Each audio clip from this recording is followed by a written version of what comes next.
Hi friends, welcome back to my channel. I'm making this beautiful flower painting with watercolors, and I'm using this watercolor pad from art store, 140 pound, and you can buy any brand that you like.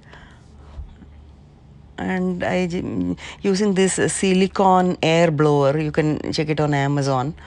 So I'll show you how to use this tool to make this beautiful painting.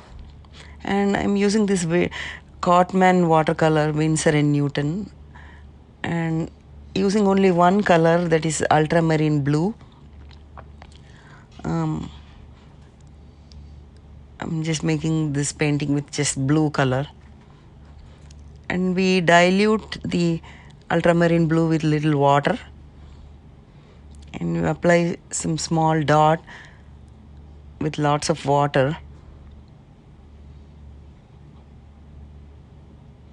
and then I'll show you how to blow this with this silicone air blower. Oh, it really gives a cool effect when you use this.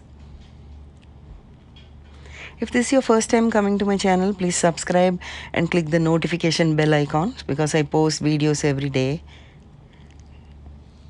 And you repeat the process by adding water and paint and keep on blowing.